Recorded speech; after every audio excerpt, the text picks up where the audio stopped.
नमस्कार, राजनीतिक खबरों के सबसे दिलचस्प ठिकाने में मैं रूपेश मिश्रा आप सभी का स्वागत करता हूं। कांग्रेस पार्टी इन दिनों एक अजब सी कश्मकश में पड़ गई है, क्योंकि कांग्रेस पार्टी में इन दिनों लड़ाई दो पीढ़ियों की चल पड़ी है।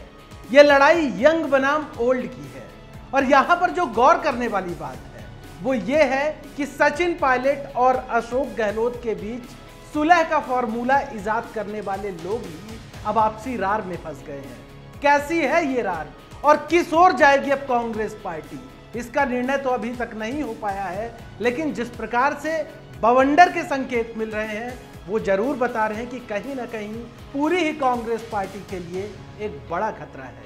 लिहाजा यहां पर देखना यह होगा कि इस खतरे से पार्टी निकलती कैसे है।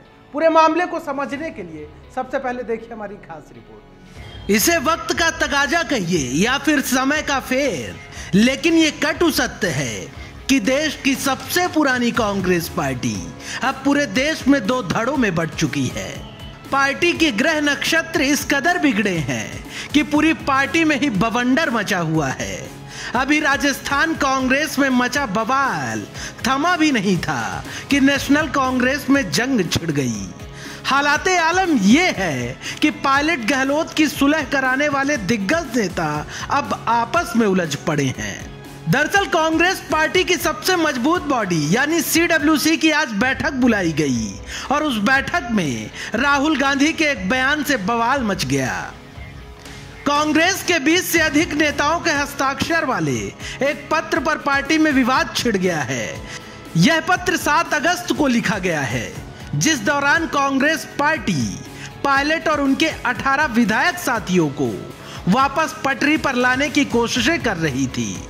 पत्र में व्यापक सुधार, आत्मनिरीक्षक और एक पूर्णकालिक नेतृत्व की मांग की गई है।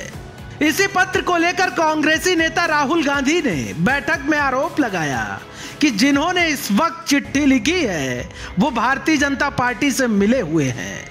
राहुल गांधी के इस बयान पर पार्टी के कई वरिष्ठ नेता विफर पड़े और राहुल के इन आरोपों का फौरन पलटवार कर दिया।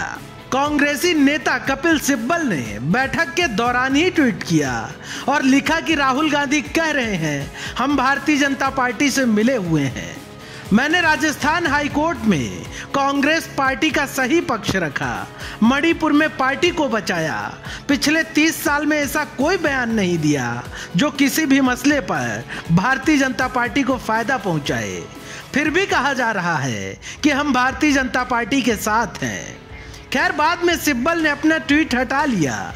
इसके अलावा बैठक में कांग्रेस नेता गुलाम नबी आजाद ने कहा कि अगर वह किसी भी तरह से भाजपा से मिले हुए हैं तो वह अपना इस्तीफा सौंप देंगे। कुल मिलाकर कांग्रेस पार्टी में अब ओल्ड बनाम यंग की जंग शुरू हो गई है।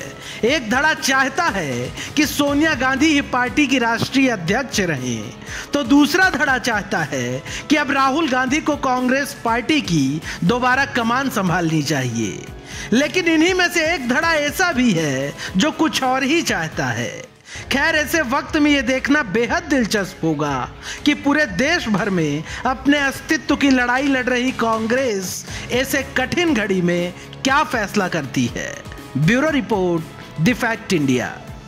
तो देखिए, आपने हमारी खास रिपोर्ट की कैसे कांग्रेस पार्टी के CWC कांग्रेस वर्किंग कमेटी की बैठक में आज बवंडर मच गया।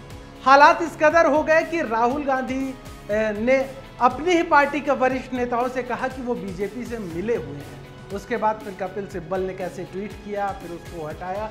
जाहिर तौर पर यह दर्शाता है कि नेशनल कांग्रेस पार्टी में भी इन दिनों कुछ अच्छा नहीं चल रहा है, या यूं समझ लीजिए कि पूरी कांग्रेस पार्टी ही इन दिनों दो धड़ों में बटी हुई है। लिहाजा ऐसे वक्त में कांग्रेस पार्टी के समक्ष एक बड़ी चुनौती है कि आखिर इन सब चीज़ों से, ये जो पार्टी में जो खामियां चल रही हैं, गुटबाजी चल रही हैं, उनसे कैसे उबरा जाए। दोस्तों, कल फिर हाजिर होंगे सियासत की एक दिलचस्प खबर के साथ। तब तक के लिए नमस्कार।